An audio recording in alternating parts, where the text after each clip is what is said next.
Assalamualaikum warahmatullahi wabarakatuh. Kami dari kelompok 1 calon guru penggerak angkatan 11 dengan anggota kelompok Ibu Devia Rahimi, saya sendiri Elifa Wulansari, Bapak Fahri dan Bapak Muhammad Effendi. Saya akan mewakili kelompok untuk memaparkan ruang kolaborasi modul 1.3 visi guru penggerak mengenai pernyataan prakarsa perubahan yang difasilitatori oleh Ibu Rifa Hasmi Mahmuda dan didampingi oleh pengajar praktik Ibu Elawati. Berikut adalah visi masing-masing anggota kelompok kami. Yang pertama Ibu Devia Rahimi dengan visi mewujudkan peserta didik yang religius, kreatif, serta berwawasan lingkungan. Ibu Elifa Wulansari dengan visi mewujudkan pembelajaran yang mandiri, religius, berakhlak dan berbudi pekerti luhur. Bapak Fahri dengan visi mewujudkan peserta didik yang berkarakter dan berakhlak mulia, unggul dalam prestasi serta mengamalkan Pancasila. Dan Bapak Muhammad Effendi dengan visi membentuk peserta didik yang religius, berakhlak mulia, kreatif, mandiri, dan berwawasan luas. Dari masing-masing visi, maka terdapatlah visi yang kami sepakati, yaitu mewujudkan peserta didik yang religius, kreatif, inovatif, berwawasan luas, dan berkarakter profil pelajar Pancasila. Pernyataan prakarsa perubahan menggunakan analisis atap. A. Aset, yaitu pertama, guru berkompeten dan bersemangat untuk meningkatkan kualitas pembelajaran. 2. Sarana dan prasarana yang memadai untuk mendukung pembelajaran literasi.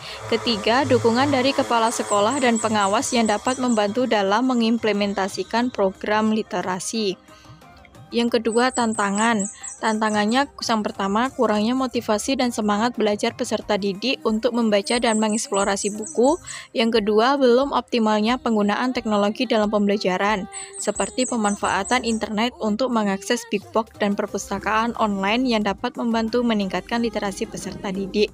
Yang tiga, masih adanya guru yang belum menguasai metode pembelajaran aktif yang dapat meningkatkan partisipasi peserta didik dalam pembelajaran literasi. Yang ketiga yaitu aksi. Aksi yang pertama, pemanfaatan big box dan perpustakaan online. Yang kedua, membaca buku bersama sebelum pembelajaran dimulai. Yang ketiga, mendorong peserta didik untuk menulis cerita dan tulisan kreatif.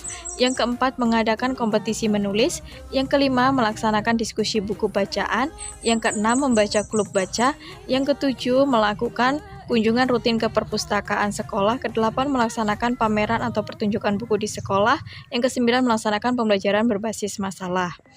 Yang keempat, pembelajaran. Yang pertama, melakukan evaluasi setelah melaksanakan program untuk mengetahui dampaknya terhadap literasi peserta didik. Yang kedua, melakukan refleksi untuk mengetahui apa yang perlu diperbaiki dari program literasi yang dilaksanakan dan bagaimana program literasi dapat ditingkatkan lebih baik lagi. Berikut adalah pernyataan prakarsa perubahan. Yang pertama, melaksanakan pembiasaan yang religius di sekolah. Yang kedua, mengembangkan pembelajaran yang inovatif baik dari strategi atau metode pembelajarannya. Yang ketiga, mengembangkan pembelajaran dan pembiasaan untuk meningkatkan literasi peserta didik. Yang keempat, mengembangkan media pembelajaran berbasis IT. Dan yang terakhir, membuat pohon harapan di kelas. Maka program pembiasaannya yang pertama, melakukan literasi 15 menit sebelum pembelajaran dimulai.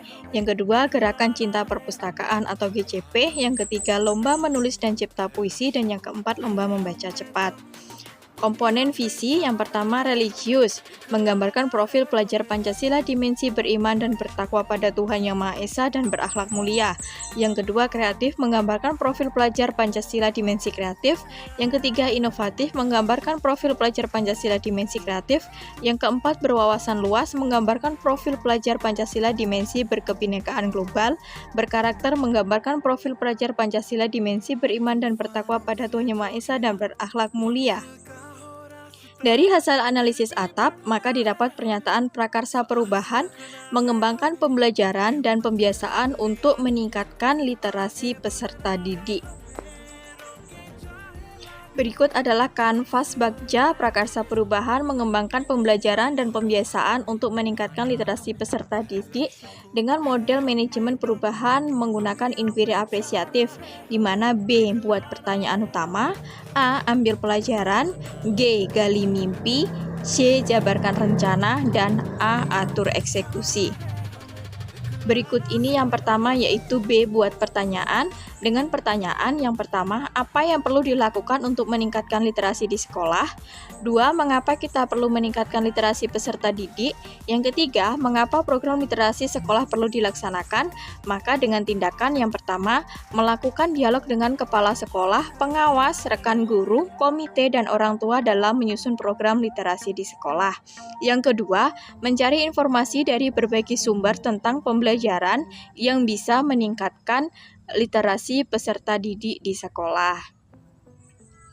Yang kedua, ambil pelajaran atau discover dengan pertanyaan, tindakan apa yang harus dilakukan untuk meningkatkan literasi peserta didik? Maka diambil tindakan yang pertama, pembiasaan membaca dan menulis secara teratur. Yang kedua, memberikan akses pada sumber daya literasi. Yang ketiga, membuat pojok baca di setiap kelas. Yang ketiga yaitu gali mimpi atau dream dengan pertanyaan, bagaimana proses meningkatkan literasi peserta didik?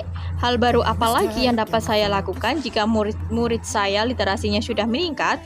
Maka tindakan yang diambil yang pertama, memberi kesempatan untuk menulis kreatif berupa puisi atau cerita pendek.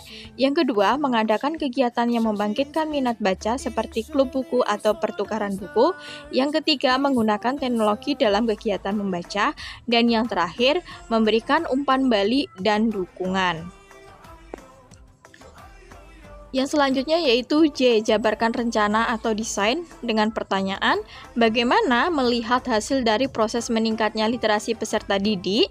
Bagaimana cara menjaga kesemangat guru agar literasi peserta didik terus berkembang? Maka tindakan yang diambil yang pertama, melakukan observasi terhadap murid yang sudah melakukan literasi secara konsisten. Yang kedua, melakukan evaluasi demi pemantapan kegiatan literasi yang sudah berlangsung.